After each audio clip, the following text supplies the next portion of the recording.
প্রিয় নবী সাল্লাল্লাহু আলাইহি ওয়াসাল্লামের আদর্শ অনুযায়ী যদি আমাদের জীবন আমরা সাজাতে পারি, বিশ্ব নবীর আদর্শ দিয়ে যদি আমরা আমাদের জীবনটাকে সুন্দর করে সাজিয়ে দিতে পারি, আমাদের জন্য মহান আল্লাহর আযাবে জাহান্নাম হারাম হয়ে যাবে। কিন্তু পৃথিবীর জমিনে আমরা রাসূলের আদর্শের যতটা না অনুসরণ করি, সবাই না, কিছু কিছু, তার থেকে পৃথিবীতে নায়ক নায়িকা, গায়ক গায়িকা, সিনেমার আর্টিস্ট আর খেলোয়াড়দের বেশি অনুসরণ করি। ঠিক না ভুল কথা বলেন? এই রমজানে একটা নতুন শার্ট দেখেছি, ছেলেপিলের একটা নতুন শার্টে চুল কেটেছে, এই ঠিক এখান থেকে এইটা পুরো নেড়া আর মাথার এখানে একটা মোটা একটা আলপনা করে এইরকম করে তুলে দিয়ে রেখেছে, এইরকম বড় বড় দেখা গেছে আপনাদের এদিকে। হ্যাঁ, আচ্ছা, ওটা কি মুহাম্মদ সাল্লাল্লাহু আলাইহি ওয়াসাল্লাম ওইভাবে চুল কেটেছেন? আপনাদের জানা আছে? তাহলে মুহাম্মদ সাল্লাল্লাহু আলাইহি ওয়াসাল্লাম যদি ওইভাবে চুল না কাটে আর যে খেলোয়াড়ের অনুসরণ করে ওই চুলটা কেটেছে, ও মুসলমানের বেটা হলেও ওর হাসর হবে সেই খেলোয়াড়টার সাথে। কথা বুঝতে পারছেন? হতে পারে ও মুসলমানের ছেলে, ওর বাপ মুসলমান, দাদু মুসলমান, তাতে কিচ্ছু যায় আসে না। ও পৃথিবীতে যার অনুসরণ করবে, হাসরের মাঠে হাসরটা হবে তার সাথে। রাসূলের চুল কাটার পদ্ধতি ছিল দুই রকম। করকম বলেছি? দেখেন দিন আমরা সেই পদ্ধতিতে কাটি না অন্য পদ্ধতিতে ঝাড়ি? বলবো? রাসূল চুল কাটতেন দু রকম পদ্ধতি। নাম্বার 1, প্রিয় রাসূল তার জীবনের বেশ কিছু সময় চুল কেটেছিলেন এই বাবরি ছাটা চুল, এই কাঁধ বরাবর লম্বা লম্বা চুল, মাথার সব দিকে সমান।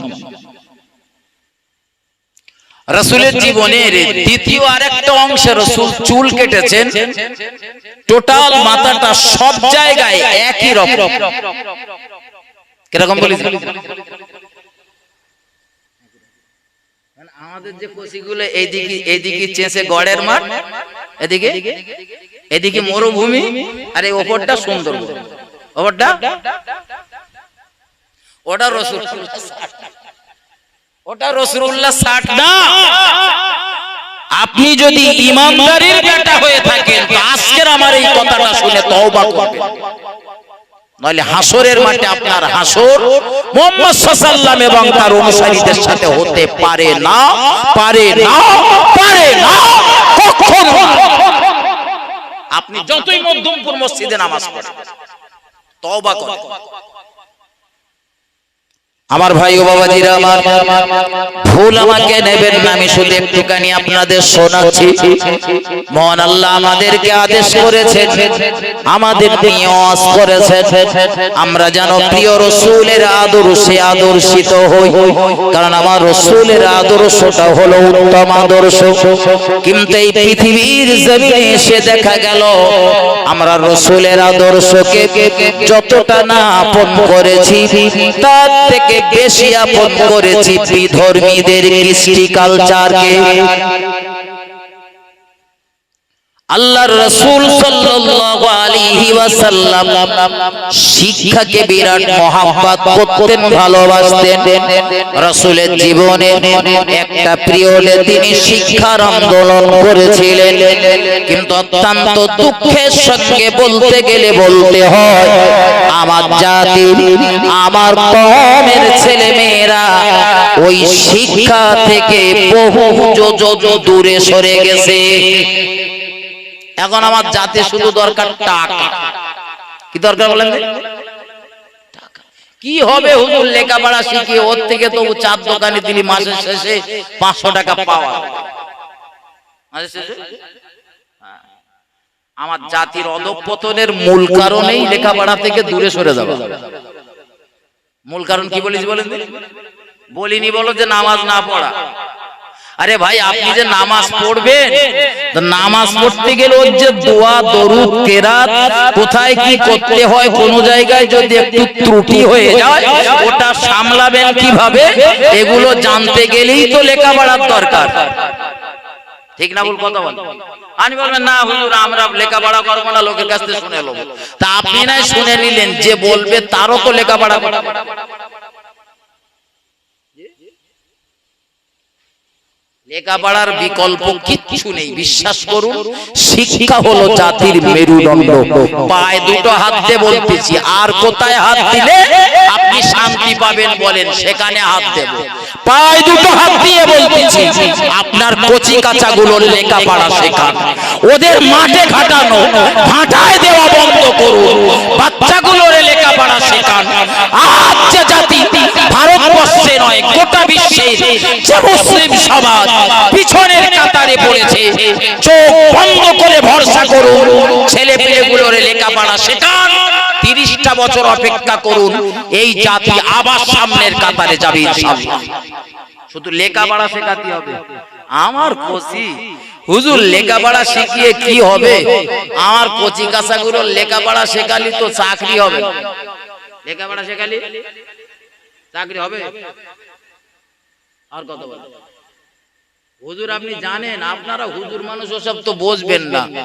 ওই পরীক্ষার হলের খাতায় গিয়ে যদি নাম দেখে না, তো খাতা বলেন বলেন সাইড কি সুন্দর করে বললেন। আর হুজুররা তো বড় ভাব আমরা, হুজুরদের বুঝিয়ে দিই সাহেব, ওই আগে পরীক্ষার খাতায় প্রশ্নপত্রের নাম লেখার ব্যবস্থা ছিল, কিন্তু এখন তো আর পরীক্ষার খাতায় নাম লিখতে হয় না।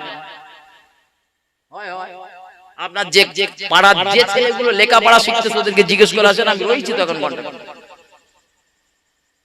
ওদের একটা ক্রমিক নাম্বার দেয়, রেজিস্ট্রেশন নাম্বার দেয়, ওই নাম্বারটা লিখতে হয়। রেজিস্ট্রেশন নাম্বার দিয়ে কোনটা হিন্দু, কোনটা মুসলমান, কোনটা জৈন, কোনটা খ্রিস্টান আর কোনটা শিখ, এইটা নির্ণয় করা যায়। সুতরাং সব বাহানা বাদ দেন, কচি কাঁচাগুলো লেখাপড়া শেখান। আজ থেকে 1500 বছর আগে বিশ্ব নবী বলেছিলেন, প্রত্যেক মুসলিম নরনারীর জন্য জ্ঞান অর্জন করা হলো ফরজ, অত্যাবশ্যক, অবশ্যই পালনীয়। আর আমি কি করতেছি বলেন বলেন বলেন? নিজে তো লেখাপড়া শেখো না, কেউ একটা কিছু যদি বলেছে তা তখন ঠিক মন্তব্যটা হবে। আমরা মুখ্য সূক্ষ্ম মানুষ হুজুর।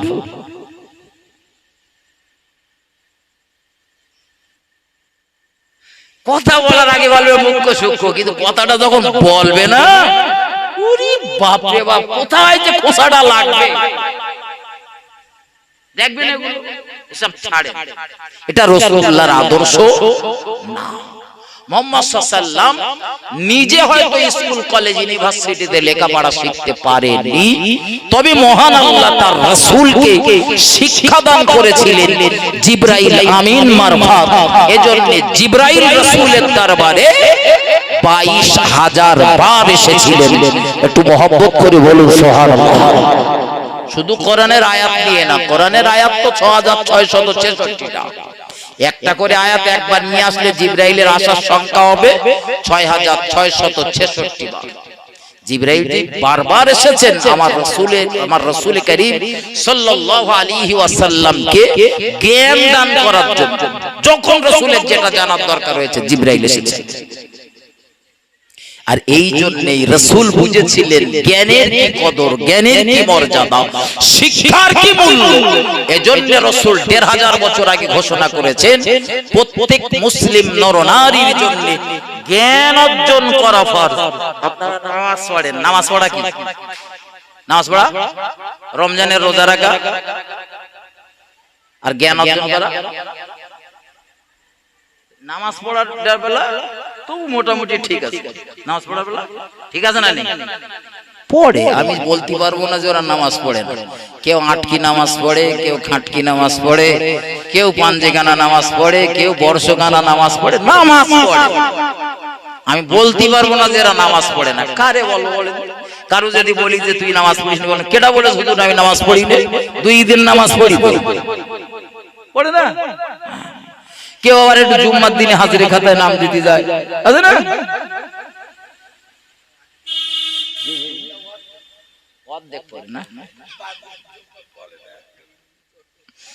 ভাই বলতে অর্ধেকটা পড়ে, আর অর্ধেকটা বাড়ি গিয়ে পড়ে নাকি? ভাই সারা সপ্তাহ শেষে একটা দিন তো যান নামাজ পড়তে, তাও ফাঁকি। হ্যাঁ তাও ফাঁকি, ওখানেও ফাঁকি দেবে? নামাজ পড়েন, ফাঁকি দেবেন না, বিশ্বাস করেন। চোখ বুঝুনি না, আমাদের সব আমলের দরওয়াজা বন্ধ।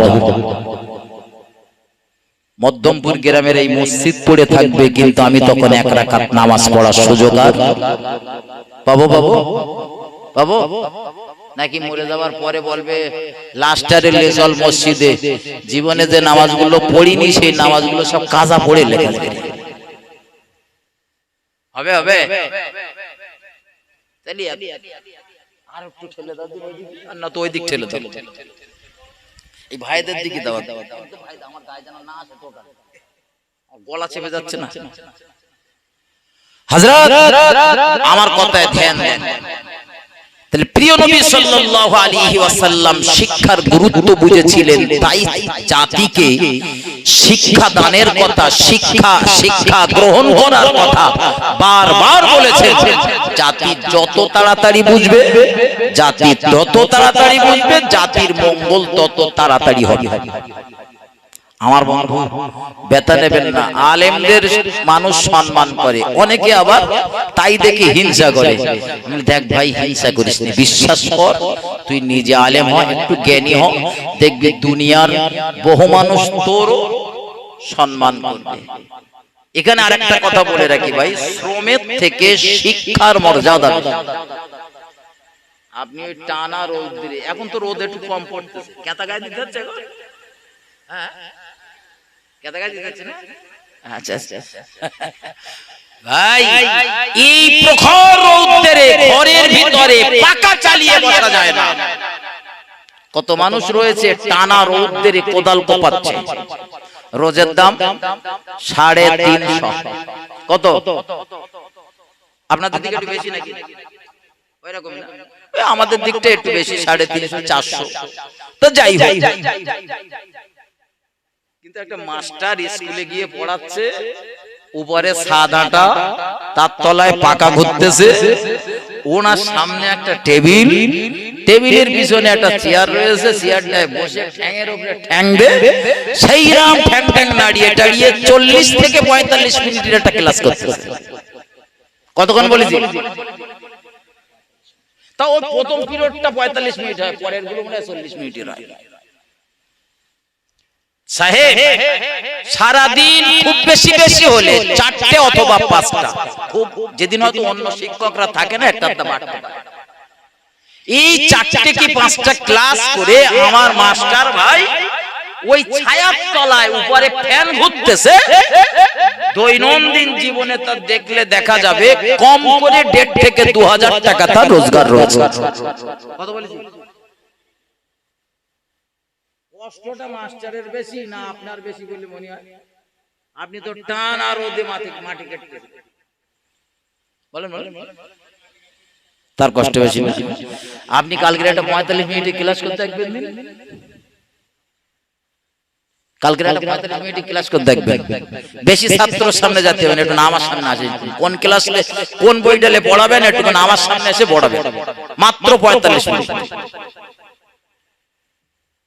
সাহেব মাস্টারের ওই 45 মিনিট পড়ানো দেখলে হয় না, ওই 45 মিনিট পড়াতে গেলে মাস্টার সাহেবকে ওই 45 মিনিট ক্লাসের জন্য আরো 2 ঘন্টা কম করে কাটতে হয়।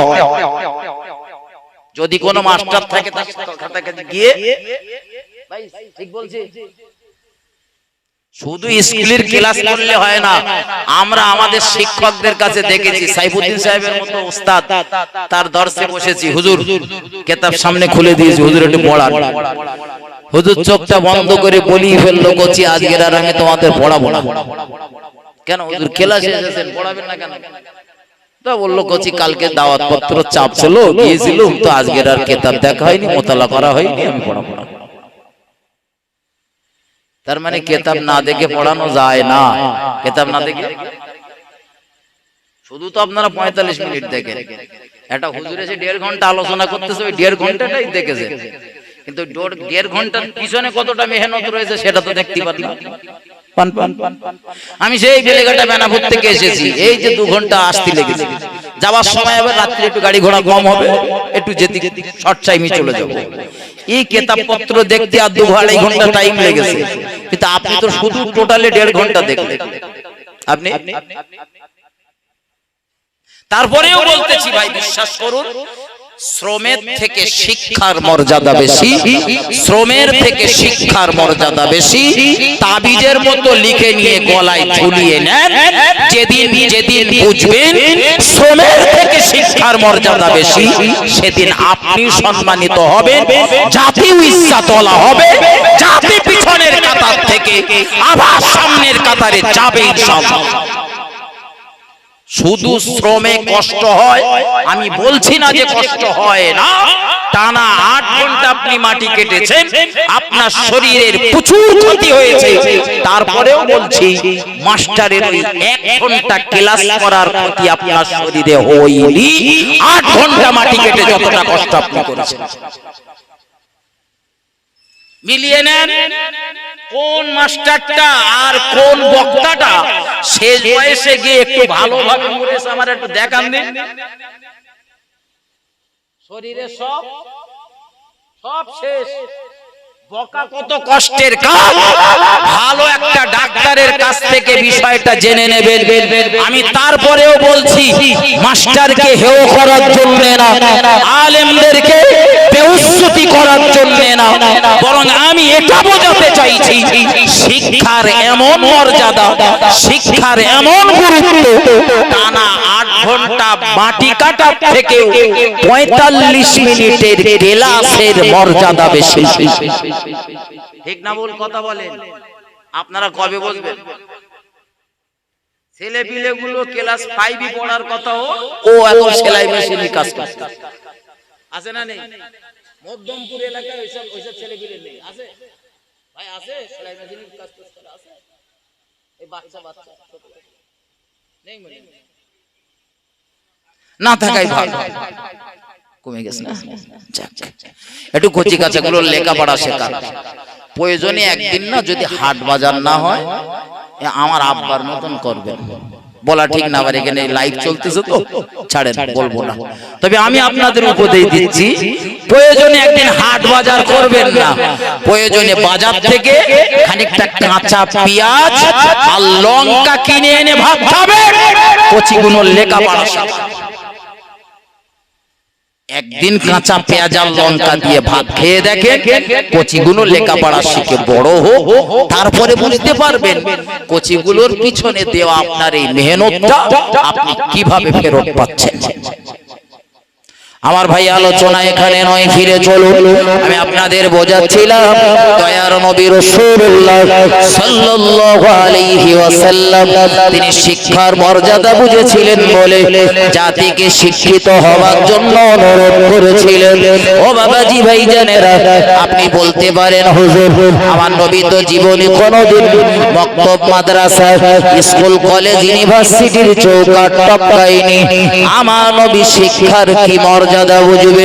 ও বাবাজি ভাইজানেরা, আজ থেকে 1500 বছর আগে দয়ার নবী রাসূলুল্লাহ সাল্লাল্লাহু আলাইহি ওয়াসাল্লাম সোনার জবানে বর্ণনা করেছেন, ইন্নামা আনা বুইস্তু মুআল্লিমান। দয়ার নবী রাসূলুল্লাহ জানান, আমি হলাম तमाम পৃথিবীর শিক্ষকের শিক্ষক। একটু মহব্বত করে বলুন সুবহানাল্লাহ, আরো জোরে বলুন সুবহানাল্লাহ। শিক্ষক হতে গেলে একটু লেখাপড়া করতে হয় নাকি বলুন? শিক্ষক হতে গেলে আচ্ছা বলেন, ছাত্রের জ্ঞান বেশি না শিক্ষকের জ্ঞান বেশি? কখনো কখনো না শিক্ষকের থেকে ছাত্রের জ্ঞান বেশি হয়, ব্যতিক্রম হয়। পিরানে পীর আব্দুল কাদের জিলানী রহমাতুল্লাহ আলাইহি তার ওস্তাদের কাছে গেছে, তা ওস্তাদ জিজ্ঞাসা করতেছেন, বাবা আব্দুল কাদের, তুমি এর আগে কোন মাদ্রাসাতে পড়েছো? তা বলছে, না হুজুর। কোন ওস্তাদের সান্নিধ্য পেয়েছো? না হুজুর। তুমি পড়তে পারো? না। আচ্ছা তুমি বাবা তুমি পড়ো আলিফ। আর আমি সচরাচর দেখেছি বাচ্চাদের যদি বলা হয় কচি পড়ো আলিফ, তা কচি টুক করে বলে আলিফ। বড় জোর হয়তো জিজ্ঞাসা করতে পারে হুজুর যে আলিফটা উচ্চারণ হবে কোথা থেকে, তো তারে বলে দিলুম জফে দেহার মুখের ফাঁকা অংশ থেকে। হযরত মাথায় নেন, কিন্তু আব্দুল কাদের জিলানীকে যখন আলিফ বলতে বলা হলো, আব্দুল কাদের জিলানী বললেন হুজুর আলিফের মানে কি? আলিফের জানেন আপনারা? জানেন? আমি জানি না, তারা আপনারা কি জানেন? হয়তো আপনারা জানতে পারেন, জানলে আমার একটু বলে দেবেন। তো আব্দুল কাদের জিলানী বললেন হুজুর যে অক্ষরের মানে হয় না আমি সে অক্ষর পড়ব না। যে অক্ষরের মানে নেই বলেন। তো ওস্তাদ বলতেছে কোচি আমি তো আমি সঠিক জানি না ওর মানে কি, তা বাবা তুমি জানো? তা আব্দুল কাদের জিলানী তখন মাথা নেড়ে বলতেছেন হুজুর আমি জানি, আমি জানি। তা কোচি তুমি কি জানো একটু পড়ো না, বলো আলিফের মানে কি? তো পিরানে পীর দস্তগীর মহিউদ্দিন আব্দুল কাদিরুল জিলানী রাহমাতুল্লাহ আলাইহি পড়তে লেগেছেন আয়াতুল কুরসিটা।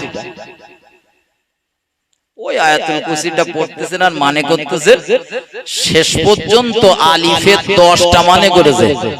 কটা? ওস্তাদ কটা জানে বলেন বলেন?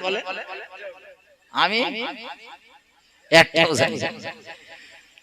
এই ঘটনাটা পড়ার পরে পিরানে পীর দস্তগীর যে মানেগুলো করেছেন ওই মানেগুলো একটু আধা ব্রেনে রয়েছে, কিন্তু সেই বিস্তার ব্যাখ্যা করতে গেলে আমি মূল আলোচনায় ঢুকতে পারবো না। ওই জন্য আজকের ওটা ছাড়েন, শুধু এতটুকু মাথায় নেন। এই বড় পীর আব্দুল কাদের জিলানী রাহমাতুল্লাহ আলাইহি তিনি এবারে ওস্তাদ বললেন বাবা তুমি পড়তে পারো? তা বলছে হুজুর আমি একটু কোরআন পড়তে পারি। তা পড়ো। তিনি কোরআনের তেলাওয়াত শুরু করেছেন। আউযু বিল্লাহি মিনাশ শাইতানির রাজীম, বিসমিল্লাহির রহমানির রহিম, সূরা ফাতিহা, এরপরে সূরা বাকারা শুরু হয়েছে, তো 18 পাড়ায় গিয়ে শেষ হয়েছে। কোথায়? সবাই মিলে বলেন 18। একটু সুবহানাল্লাহ বলেন, আর একটু আওয়াজ দিয়ে বলেন। কেউ কেউ বলেছেন যে পিরানে পীর বড় পীর সাহেব হুজুর তিনি মায়ের গর্ভ থেকে 18 পারা কোরআনের হাফেজ হয়েছিলেন, আল্লাহ ভালো জানেন। তবে কোন কোন বর্ণনাকারী এটা বলেছেন যে তিনি মায়ের গর্ভ থেকে পৃথিবীতে আসার পর মা তাকে কোলে নিয়ে বা পাশে শুইয়ে রেখে বা হেলনাতে রেখে বা পাশে শুইয়ে দিয়ে তিনি কোরআনের তেলাওয়াত করতেন। কারণ বড় পীর আব্দুল কাদের জিলানীর আম্মা জান ছিলেন 18 পারা কোরআনের হাফেজা, তিনি এই কোরআন তেলাওয়াত করতেন। বাচ্চাটা দীর্ঘদিন ধরে মায়ের মুখ থেকে এই কোরআনের তেলাওয়াত শুনে শুনে শুনে শুনে মাদ্রাসায় যাওয়ার আগ পর্যন্ত বড় পীর সাহেব 18 পারা কোরআনের হাফেজ হয়ে গিয়েছিলেন। একটু মহব্বত করে বলুন সুবহানাল্লাহ। বেরেন খারাপ বড় পীর সাহেব বেরেন, হ্যাঁ বেরেন না। এরপরে বড় পীর সাহেব একদিন বাড়ি এসেছেন মাদ্রাসা থেকে, ঘরের দরজাতে দাঁড়িয়েছেন, ঘরে ঢুকতেছেন না, নিজের বাড়ি বলো ঘরে ঢোকে না, দরজা থেকে একটুখানি সাইডে দাঁড়িয়েছেন, যেটা শরীয়ত বলেছে। কারোর বাড়ি ঢুকতে গেলে অনুমতি নিতে গেলে সোজা ঘরের দরজা সোজাসুজি দাঁড়াতে নেই। ওই বাড়ির মহিলারা কি অবস্থাতে রয়েছে না রয়েছে আপনার নজর পড়তে পারে, ওরা বেউজ্জতি হতে পারে, এজন্য একটু সাইডের দিকে দাঁড়িয়ে, দরজা ছাড়া একটু সাইডের দিকে দাঁড়িয়ে সালাম দিতে হয়। সালামের জবাব পাওয়া গেলে অনুমতি নিতে হয়। আমরা সব করি, কথা বলে করি করি আর কথা বলে চুপ থাকা মানে হ্যাঁ, চুপ থাকা মানে হ্যাঁ করি। এটা করবে, এটা রাসূলুল্লাহর আদর্শ। রাসূলুল্লাহ কোন জায়গা থেকে যাওয়ার অনুমতি নিলে এইভাবে সালাম দিয়ে অনুমতি নিয়ে তারপরে প্রবেশ করতেন, এটা রাসূলের আদর্শ। তা আমরা ইমানদার, আমাদের ভিতরে আদর্শটা থাকা দরকার, কিন্তু আমরা বুঝি না বা জানি না, কোন কারণবশত সচরাচর দেখা যায় হুটপাট দুপুরবেলা কারোর বাড়ি ঢুকতেছি, কোন কথা না, বার্তা না, কিচ্ছু না, ঘরের দরজা ঠেলে নে দে ভাবি, ও ভাবি, ভাই কই একটু দরকার ছিল। ভাবি হয়তো দেখা যাচ্ছে তখন জামা কাপড় খানিকটা আলগা। এই জন্যই তো শরীয়তের নিয়ম, ঘরের ভিতরে ওইভাবে না ঢুকে ঘরের দরজা থেকে একটু সাইডে দাঁড়িয়ে সালাম দিয়ে অনুমতি নিয়ে ঢোকা। হযরত মাথায় নেন, ভুল আমাকে বুঝবেন না। বড় পীর সাহেব এই ঘরের দরওয়াজার কাছে এসে দাঁড়িয়ে সালাম দিলেন, মায়ের কাছে অনুমতি চাইলেন, মা জননী অনুমতি দিলেন, তিনি ঘরের ভিতরে প্রবেশ করলেন। আল্লাহর পেয়ারা বান্দা বড় পীর আব্দুল কাদিরুল জিলানী তিনি ঘরের ভিতরে ঢুকে আম্মা জানকে লক্ষ্য করে বললেন, মা আমি আমার ওস্তাদের থেকে বাড়ি এসেছি একটা কথা একটু জানার জন্য। ও জননী মা, আপনি যদি আমায় অনুমতি দেন তো আমি ওই কথাটা আপনার জিজ্ঞাসা করতে পারি।